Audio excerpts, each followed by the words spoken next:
अस्सलाम वालेकुम, it's me किरण आफ्ताब। उम्मीद करती हूँ कि सब खैरियत से होंगे और खुश होंगे और हमें अपनी दुआओं में शामिल रखते होंगे। कहानी का आगाज़ करने से पहले अगर आप हमारे चैनल पर न्यू हैं तो हमें लाइक और सब्सक्राइब करें ताकि नई आने वाली वीडियोस आप तक पहुंच सके। तो चलिए कहानी की तरफ चलते हैं। ये वाक़या 2005 का है जब मैं अपनी फैमिली के साथ जेहलम से इस्लामाबाद शिफ्ट हुआ था। मैं एक शादी हॉल में मुलाजमत करता था और आज भी करता हूँ, जो कि चक शहजाद से अंदर की तरफ काफ़ी दूर है। रास्ते में पहाड़ और वीरान आबादी बहुत कम ना होने के बराबर थी। इस रात मैं किसी बड़े अमीरजादे की शादी में शरीक था। इंतहाई देर लग गई थी ख़त्म होने तक।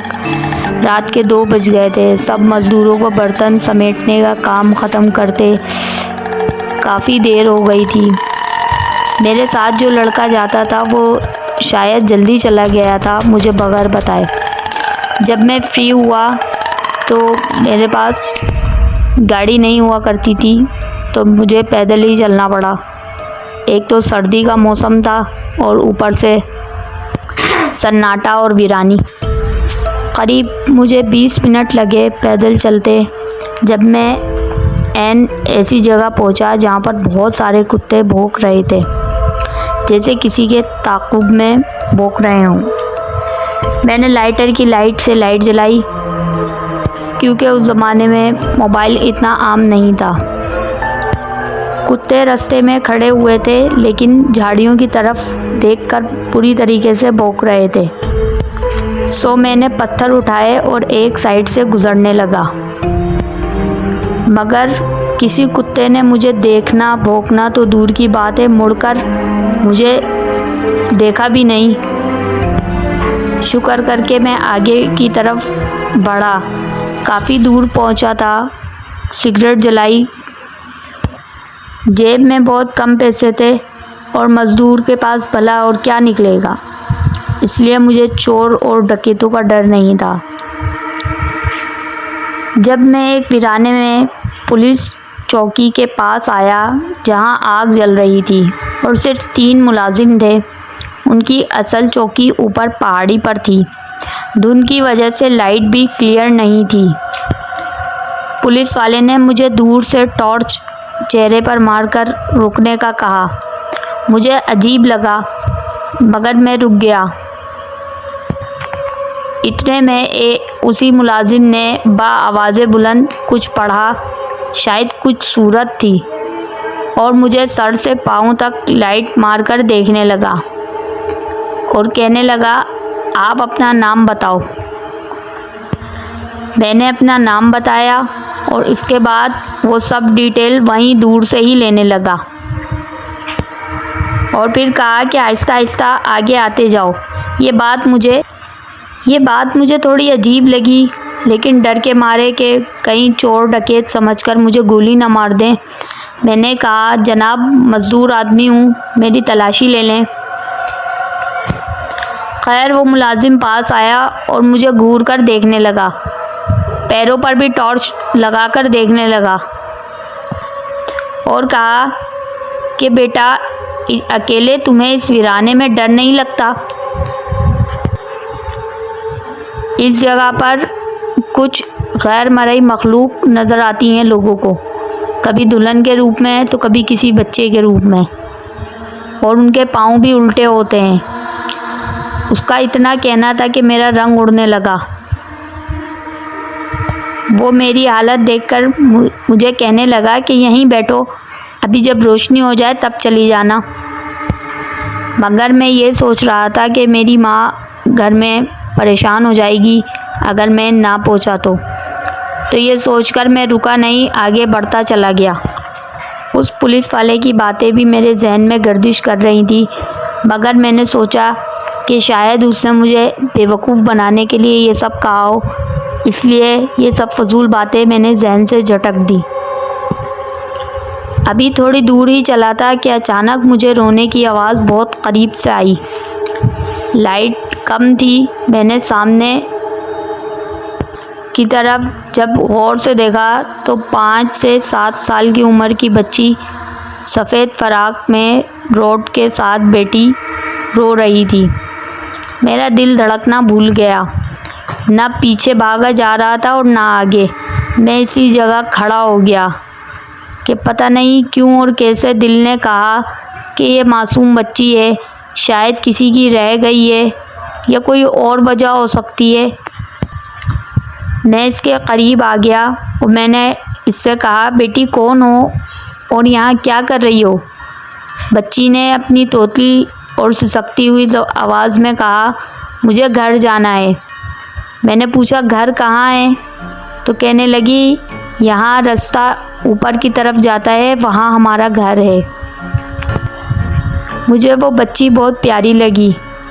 मैंने उससे पूछा कि यहाँ कौन छोड़ के गया है, और ऐसी छोटी छोटी बातें करता हुआ मैं उसके करीब आया। क्योंकि मैं भी एक बच्ची का बाप था, इसी उम्र की मेरी बेटी फ़ातिमा थी। मुझे वो बिल्कुल अपनी फ़ातिमा जैसी लगी। खैर, बच्चे ने कहा कि मैं रास्ता भूल गई हूँ। मैं हैरान हुआ। पहले मैंने सोचा कि इस बच्ची को पुलिस के हवाले कर दूँ ताकि वो उसके वालिदैन के पास पहुँचा दें, लेकिन थकन की वजह से मेरा पीछे की तरफ जाने का इरादा नहीं था। इसलिए मैंने उस बच्ची को पर अपने कंधों पर बिठा लिया और सुनसान रास्ते पर चल पड़ा। अपनी जैकेट इस बच्ची को दे दी क्योंकि मैं चल चल के पसीने में शराबोर हो गया था। अभी कोई 20 मिनट ही ऊपर की तरफ चला था कि मेरे कंधे का वज़न कुछ बढ़ रहा है, लेकिन फिर मैंने सोचा कि शायद थकन की वजह से मुझे ऐसा महसूस हो रहा है। बहरहाल वो पूरा रास्ता वो बच्ची बिल्कुल खामोश रही और मैंने भी कोई बात ना की। मगर जब मैं ऊपर की तरफ पहुंचने लगा तो देखा कि उधर ना कोई घर है, ना कोई लाइट और ना ही कोई रोशनी का निशान। वो तो एक टूटी फूटी झोपड़ी थी जिसमें ना लाइट थी और ना ही कोई रोशनी का इंतज़ाम। यूँ लग रहा था कि बहुत अरसे से वहाँ कोई रहता नहीं हो, क्योंकि झोपड़ी की हालत बहुत ज़्यादा ही खस्ता थी। मैंने इस बच्ची को गोद से उतारा और आसपास देखने लगा और आवाज़ें देने लगा कि है कोई, ये बच्ची यहाँ पर मैंने छोड़ दी है। जब कोई आवाज़ ना आई तो मैंने बच्ची से पूछा कि बेटा आपके माँ बाप या घर वाले कहाँ हैं, लेकिन वो बच्ची बिल्कुल खामोश थी। मैं इधर उधर देखता हुआ आवाज़ें देने लगा, मगर वहाँ से कोई जवाब ना आया। मैंने जब दोबारा पलटकर उस बच्ची की तरफ देखा, उफ़ मेरे खुदा, मेरे तो पैरों के नीचे से ज़मीन ही निकल गई। क्योंकि जब मैं पीछे मुड़ा तो बच्ची की जगह एक जवान औरत लाल सुर्ख लिबास में किसी दुल्हन के कपड़ों में मलबूस सामने मुस्कुरा रही थी।